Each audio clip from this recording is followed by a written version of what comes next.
Hello દોસ્તો, સ્વાગત છે તમારું આજના ન્યૂ વિડીયોમાં।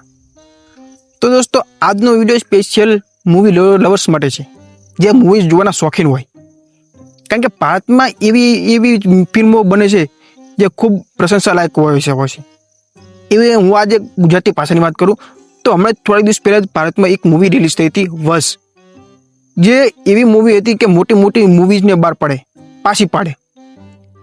આપણી ગુજરાતી મૂવીઝમાં બજેટ ઓછું હોય છે, પણ કામ એવું હોય છે, એક્ટરની એક્ટિંગ એવી હોય છે જે ભલાને પાછા પાડે। તે મૂવીઝ હિન્દીમાં પણ રિલીઝ થઈ હતી। હા, હિન્દીમાં પણ તેમને સારો પ્રતિસાદ મળ્યો, પણ ગુજરાતમાં કેવું છે, હાલ કોઈ હિન્દી પિક્ચર કે સાઉથની મૂવી બહાર પડે, થિયેટરમાં બહાર પડે તો લોકો ભરીને જોવા જશે, પણ જ્યારે કોઈ ગુજરાતી મૂવી બહાર પડે તો દર્શકોમાં રસ ઓછો હોય છે, ક્યાંક ગુજરાતી મૂવી શું જોવી હોય। હું બધાની વાત નથી કરતો, તેથી તમે કમેન્ટ બોક્સમાં કોઈ ખોટી કમેન્ટ કરતા નહીં। હું અમુક જે સાચી હકીકત છે તે તમારી સામે લાવી રહ્યો છું।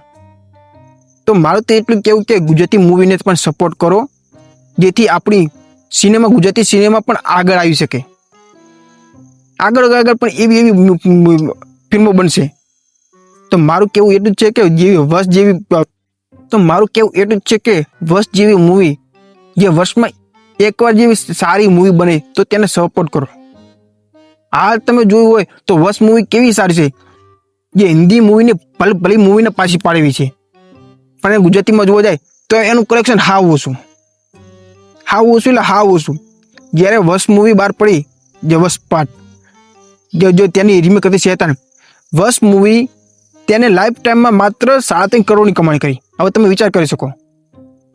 અને જ્યારે તેની મૂવી શેતાન જ્યારે તે બહાર પડી તો તેને 100 કરોડથી વધારે પણ કમાણી કરી।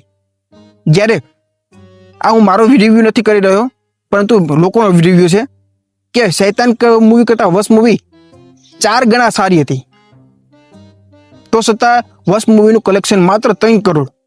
અને જ્યારે શૈતાન મૂવી જે એટલી બધી મને પસંદ નથી આવી તો તેનું કલેક્શન હતું 100 કરોડ ઉપર। હવે તમે જોઈ શકો, અને તેમાં શૈતાન મૂવીમાં ગુજરાતમાં પણ તેનું કલેક્શન સારું હતું, જે વસ્તુ પેલા ભાગનું નહોતું। એટલે મારું તો કેવું એટલું જ છે કે ગુજરાતી મૂવીને સપોર્ટ કરો। જો મૂવી બહાર પડે, જો તમને સારી લાગે તો પરિવાર સાથે જોવા જાઓ। આ વશ મૂવી તો સમજે કે થોડુંક ક્રાઇમ થ્રિલર હતી, એટલે 18 વર્ષથી ઓછી ઉંમરના ના જઈ શકે, પણ મોટા તો જઈ શકે ને। તો મારો આજનો વિડીયો તમને પસંદ આવ્યો તો મારો વિડીયો લાઈક કરો, શેર કરો અને ચેનલને સબસ્ક્રાઇબ કરો। જય હિન્દ, જય ભારત।